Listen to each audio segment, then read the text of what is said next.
Hello, my lovelies. Welcome to World History. Um, I had to cancel class today because I'm going to get a shot in my eye. I have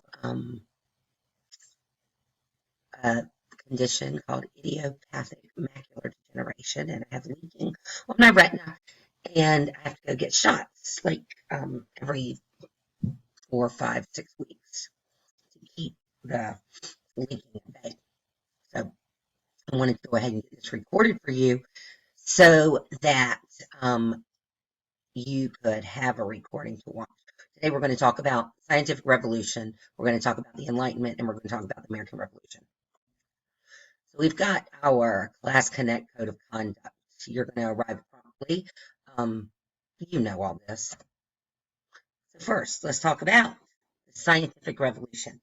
So during the Renaissance and the Age of Exploration, Europe was charged with this new spirit of inquiry, questioning. Scholars changed their attitudes and practices by questioning traditional ideas and opinions. Science became a way of gaining knowledge about the world through careful observation, experimentation, and mathematics. Now, in the medieval times, the Middle Ages, most of the knowledge from the Middle Ages came from the Bible or from Greek and Roman sources. They use nature. They just use nature to explain things. They use things from the Bible to explain things. They supported the geocentric theory, which said that the moon and the sun and the planets all revolved around the Earth. But the Renaissance prompted a new way of thinking. The scientific revolution was a new way of viewing the natural world. It was based on observation. It was based on inquiry. Inquiries asking questions. There were new discoveries. There were new discoveries, and overseas exploration opened up new ways of thinking. Scholars made new developments in astronomy and in math. So let me move this because I'm kind of in the way here. Wish I could make it a little bit smaller. Maybe I can. Let's see. I'm down a little bit. Oh well. Copernicus. He used math to come up. Here he is, Copernicus. He used math to come up with the heliocentric model. And I know this is on your quiz. Heliocentric model, which said the planets revolved around the sun. Vesalius was a doctor who taught anatomy. Anatomy is the human body, or human anatomy. He examined corpses. He wrote an accurate and detailed textbook on the human body. The scientific method was a logical approach. It was a revolution in thinking. It was a series of steps for forming and testing scientific theories. And I bet if you think back, you've been learning scientific method. I used to teach kindergarten. We did scientific method in kindergarten. So you know scientific method. Bacon, Sir Francis Bacon, and Rene Descartes, that's the way you say that, Descartes, helped create the scientific method. Bacon urged scientists to experiment before drawing conclusions. Descartes advocated the use of logic and math to reason out basic truths. So here you go, scientific method. You state the problem. You research to find out about the problem. You come up with a hypothesis. Predict the outcome. You experiment. You develop a procedure to test the hypothesis. You analyze and record the results, and you compare the hypothesis to the experiment conclusion.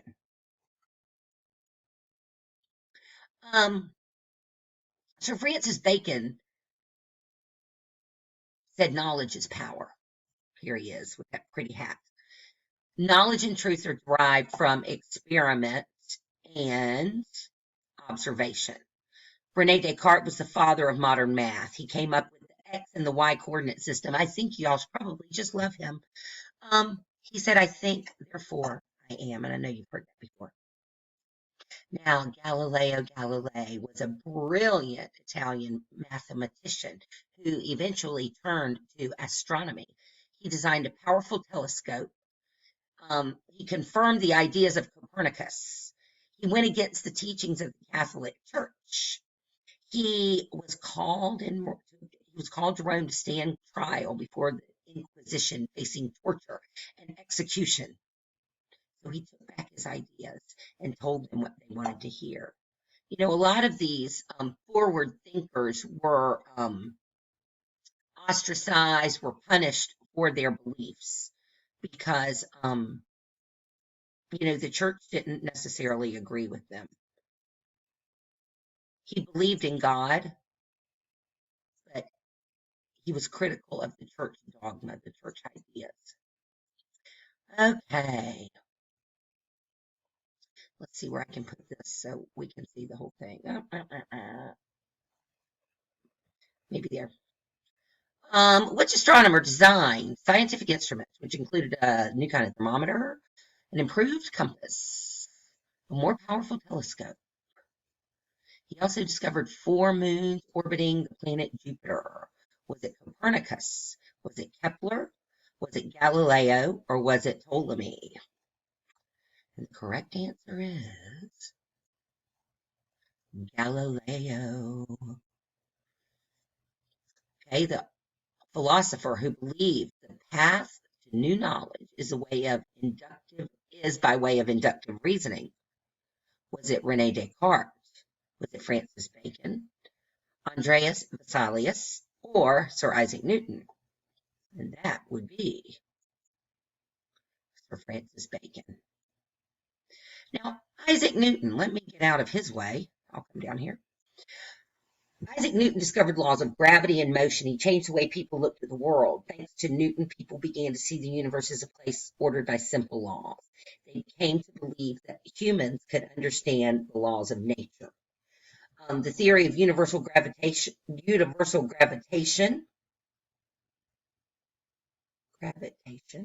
Gravity is a force that pulls objects towards each other. He also, y'all are going to love him for this too, immanent calculus. Newton, the 3 laws of motion. A body in motion will stay in motion, and a body at rest will stay at rest unless acted on by a force. For every action, there is an equal and opposite reaction, and the force of an object is equal to its mass times its acceleration. All objects in the universe obey these same laws. Now, the scientific revolution began to spread. Scientists developed the microscope, the barometer, thermometer. These new instruments led to better observations and new discoveries. Edward Jenner, maybe he's Caitlin's daddy, I don't know, great-granddaddy, produced the first vaccination for smallpox, which was important. I got a smallpox vaccination. Y'all don't have to get them anymore, but I have a scar from one. Robert Boyle made some discoveries in chemistry. He argued that matter is made up of many different particles. He revealed the interaction of volume, temperature, and gas pressure. So, where can I go? I guess I'll go right up here. Which British scientist is considered the father of modern chemistry because he identified the basic building blocks of matter and opened a way for modern chemistry? Was it Lavoisier? Was it Leeuwenhoek? Was it Priestley or Boyle? What do you think? Boyle. And who invented calculus and developed the laws of gravitation and motion? Priestley, Newton, Boyle, or Lavoisier? I know you know it. You're right, it was Newton. Here's a timeline. Major steps in the scientific revolution. We've got Copernicus publishing his heliocentric theory, Vesalius with his anatomy book, Marie de Castes-Blanche, The Nature of the Sun and Earth. Janssen invented the microscope. Kepler publishes Planetary Motion. Galileo publishes Starry Messenger. Bacon's book, the new instrument, encourages experimental method. Harvey revealed how the heart functions. Galileo faced inquisition for supporting Copernicus. Descartes' book, Discourse on Method, set forth scientific method of reasoning from the basis of doubt. Torricelli invented the thermometer. England establishes the Royal Society to support scientific study. Boyle discovers mathematical relationship between pressure and volume of gases. France establishes the Academy of Science. Leeuwenhoek discovers bacteria, observes bacteria through the microscope. Newton publishes the law of gravity. And Fahrenheit, y'all heard that name before, invented the mercury thermometer. So people's way of thinking changed as a result of the scientific revolution. Did they question long accepted views? Did evidence become less important? Scientists became less interested in technology, or they were discouraged from using experiments. Ding, ding, ding. Which one do you think? People question long accepted views. Now, if human reason could reveal all this about the natural world, excuse me, I'm going to have a sip of tab. What could it do for the social world? Could reason reveal natural laws about government and society? And if it did, would those laws lead to greater happiness and progress? During the Enlightenment, a lot of European thinkers believed that was true. They were confident that human reason could illuminate truth and make a better world. So the Enlightenment was also known as the Age of Reason. What the Enlightenment was, it was an intellectual movement in Europe and the American colonies during the 17th and 18th centuries, emphasizing a rational and scientific approach to problems, believing that society could be perfected through the power of reason. Reason could illuminate truth. I think some people need to use reason now. I have a friend who needs to use his reasoning method right now. Two views of government. We've got Thomas Hobbes. Thomas Hobbes says humans are naturally violent and selfish. I agree with that too. In the absence of government, people live in a chaotic state of nature. People must give up some of their freedom and submit to the rule of a government to provide order and security. Only an extremely powerful government can keep people in line and prevent them from hurting each other.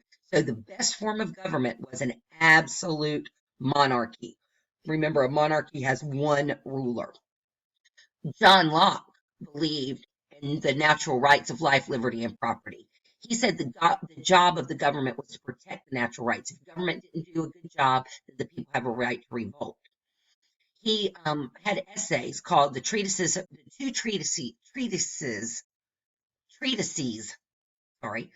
government, and explained about the relationships between people and their government. There were some French philosophers. Friends of wisdom believed that reason and knowledge could bring justice, equality, and freedom that their country needed. This first guy looks crazy. It looks like Diderot. Diderot. He wrote the first encyclopedia, organized all knowledge, helped spread Enlightenment ideas. Voltaire said people should be free, there should be an R there, to use reason and make up their own minds about religion, politics, and philosophy. And Montesquieu, now you'll hear about him again when you get to U.S. government, U.S. history. He believed in the three branches of government. To protect liberty, government should be divided into three branches: the legislative, executive, and judicial. Sound familiar? Now, Enlightenment thinkers agreed that reason could be used to find solutions to problems, but did not agree on what the problems or solutions were. The philosophers, I can't say that word, philosophers, as they were known, often gathered to discuss their views. They asked difficult questions about the nature of human beings. They wrote on the nature of the role of government. Their lively discussions and enthusiasm led changes that still affect people today. Oh, I moved myself again. So in Society and Economics, Jean-Jacques Rousseau, he said people should set aside individual self-interest, social contract, and work together as a community that would enhance rights and freedoms. Mary Wollstonecraft wrote A Vindication of the Rights of Women, which said women should have the same opportunities for education and jobs as men. And that did not happen back then. Voltaire, I do not agree with the word you say, but will defend to the death your right to say it. And this is something that's going on right now. We have a lot of Voltaire. Just because you don't agree with it doesn't mean you can't say it. I mean, doesn't mean somebody else can't say it. You can't hurt somebody or hate somebody for having a different opinion than you. Rousseau said man was born free and everywhere he is in chains. Now, Adam Smith. Let me come up here with Adam. I'll come over here. He had an economic theory that said competition helps purchasers get the best price and causes the most efficient businesses to thrive. He believed that government should have a hands-off policy and let the natural laws of economics proceed freely. This was called laissez-faire. Laissez-faire. Hands off. He wrote The Wealth of Nations, which examined economic freedom. So, let me come down here for a second. The idea of natural rights, life, liberty, and property was Locke, John Locke. And this was fundamental to the United States Declaration of Independence. Montesquieu believed in the separation of powers. France, United States, Latin American nations used separation of powers in the new Constitution. Voltaire believed in the freedom of thought and expression, which is guaranteed in the United States Bill of Rights, the French Declaration of the Rights of Man and Citizen. European monarchs reduced or eliminated censorship. Beccaria believed in the abolition of torture, which is also guaranteed in the United States Bill of Rights. Torture was outlawed or reduced in the nations of Europe and in America.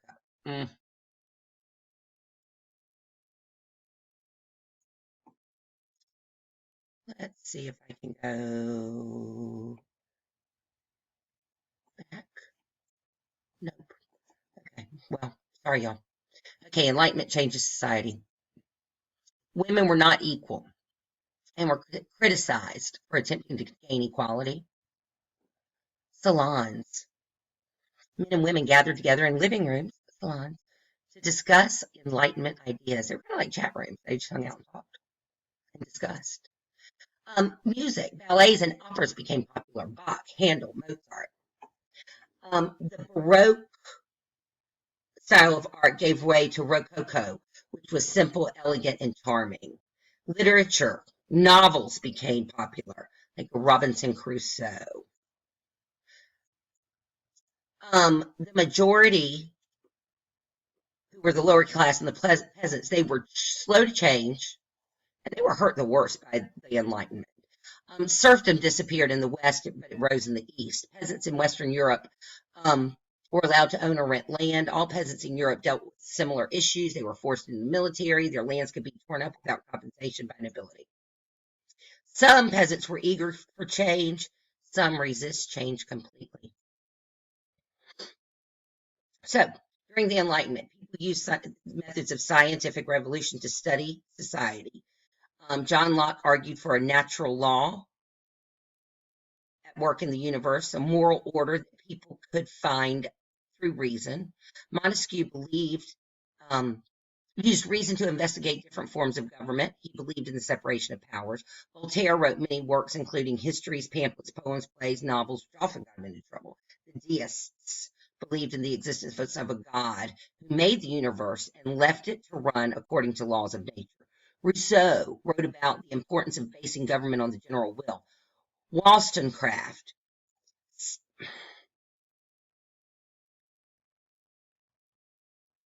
said women should have the same opportunities as men. Okay, so we're going to match the person to their idea. John Locke, Wollstonecraft, Rousseau, Hobbes, Englishwoman who argued that women should have the same opportunity as men, Enlightenment philosopher who believed that human beings are naturally good but are corrupted by society, an English philosopher, political philosopher, and scientist who said the best form of government was an absolute monarchy, or the English philosopher who promoted the idea of natural rights and wrote treatises for two governments. So let's see. John Locke, English philosopher, treatises of two governments. Mary Wollstonecraft, the woman who said women should have the same opportunities as men. Rousseau, humans are naturally good but corrupted by society. Hobbes, absolute monarchy. Okay, political thinkers, we have Montesquieu, Diderot, Voltaire, and Adam Smith. One of them was the author of The Wealth of Nations, which laid the foundations for modern, let me put myself right there. Modern science of economics, believed all people had a desire to better their lives. The Spirit of Laws defined three kinds of government in his writings. The French writer who published the Encyclopedia, French philosopher who believed people should be free to use their own reason and make up their own minds about religion. Montesquieu, Spirit of Laws, three kinds of government. Diderot wrote the Encyclopedia. Voltaire was a philosopher who believed people should be free to use their own reason and make up their own minds. Adam Smith wrote The Wealth of Nations. So here we go. Thomas Hobbes, humans are naturally violent. We need government to keep us in line. John Locke, government's job is to protect our natural rights. And if the government doesn't do a good job, we can revolt. Montesquieu, protect liberty, government should be divided into three branches. Voltaire said people should use reason, make up their own mind about religion, politics, and philosophy. And Diderot wrote the first encyclopedia that organized all knowledge and spread Enlightenment ideas. Rousseau, people should set aside self-interest and work together as a community that would enhance rights and freedom. Wollstonecraft, women have the same opportunities as men. Adam Smith had that economic theory with competition helping purchasers get the best price. I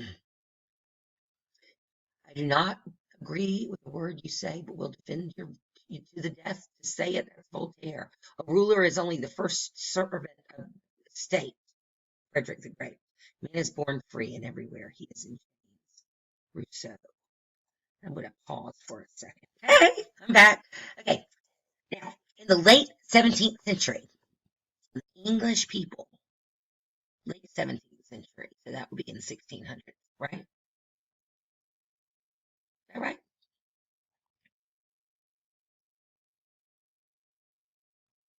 Late 17th century, the English people had a reason to celebrate. They won a guarantee of rights and a constitutional monarchy in the Glorious Revolution. 100 years later, Britain faced another kind of revolution. Those colonists in North America were rebelling against British rule. The American Revolution drew on the past and changed the future. It was based on Enlightenment ideas. The American War for Independence inspired democratic revolutions around the world. Causes of the American Revolution. Now, there was what they called the French Indian War, the 7 Years' War. It cost a lot of money. And Britain had this huge debt. So they needed to find ways to make money. So they decided they were going to make the colonists pay new taxes on goods like sugar, paper, and tea. So the colonists said, okay, we won't buy British goods. We'll buy our own goods. We're not going to pay those taxes. The colonists did not want to pay those taxes because they had no representation in Parliament. I don't know if y'all have ever seen, Rockin' and a Rollin', Swishin' and a Splashin' over the horizon. It's I'll show it to you in a minute, because it's one of my favorites. That's called taxation without representation, and that's not fair. That's what they say. They organized protests and militias. Organized protests and militias sprang up in the colonies. The proclamation of 1763 said that colonists had to stay east of the Appalachian Mountains. So that means they could be from the Atlantic Ocean to the Appalachian Mountains. Just like that much, you know? Not very much. This is very disappointing to the people who wanted to go west. There's a guy, Thomas Paine. He wrote these pamphlets called Common Sense. And he says it's not reasonable for Great Britain to rule the colonies. And his words helped the colonists realize that they needed a break from Britain. So eventually, the Declaration of Independence was written. Jefferson was inspired by John Locke and other Enlightenment thinkers. He wrote the Declaration explaining the reasons that for the colonies' separation and why the colonists had the right to be free and independent. Now, the British, very well-trained troops. They were in the red coats and they came marching in. They had German mercenaries. Poor little colonists, untrained, led by George Washington, who had been an English soldier, a British soldier, turned them into a professional army. And remember, they were ragtag, they were militia, they, were coming from everywhere.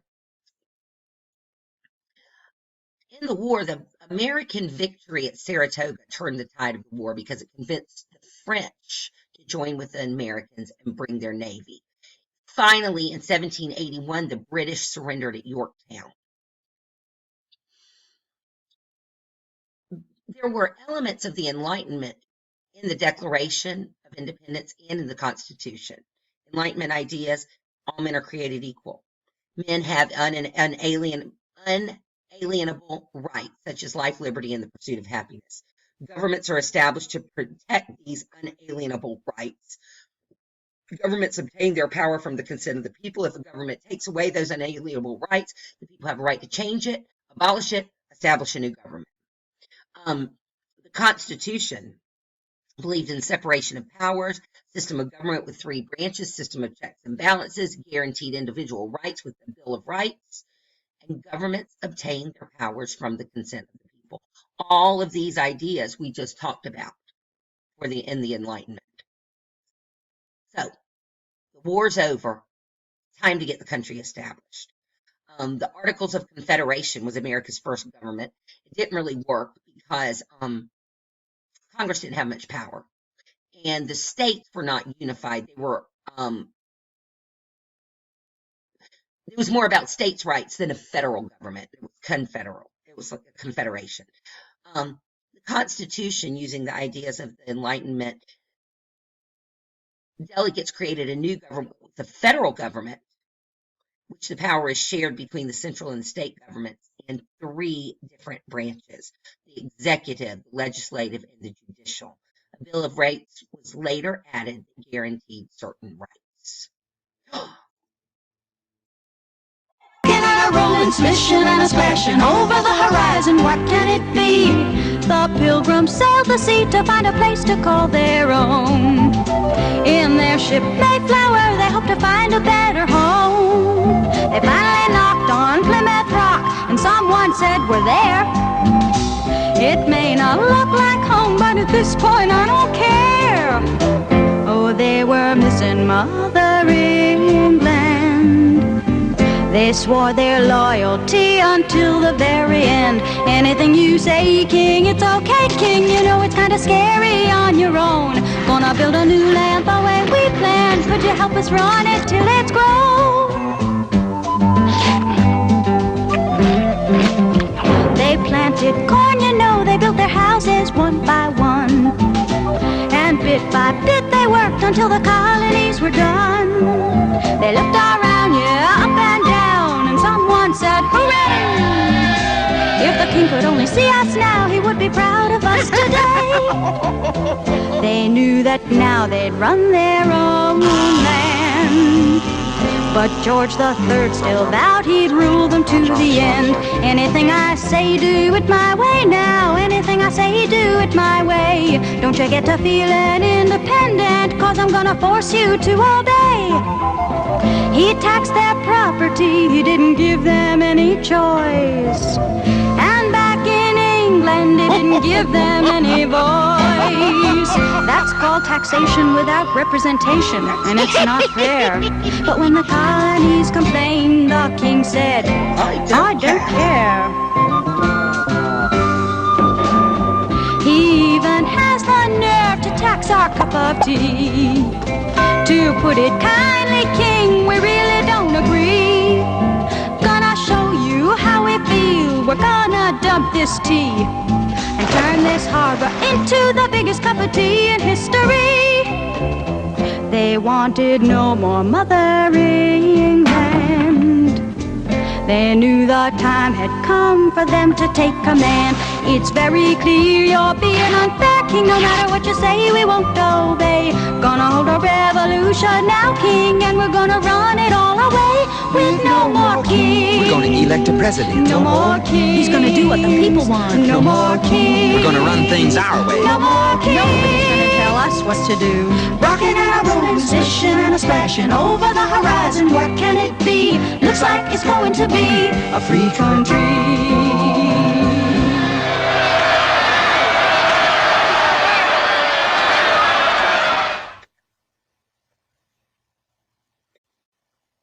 Okay, y'all. Thank you for watching. Let me come back over here.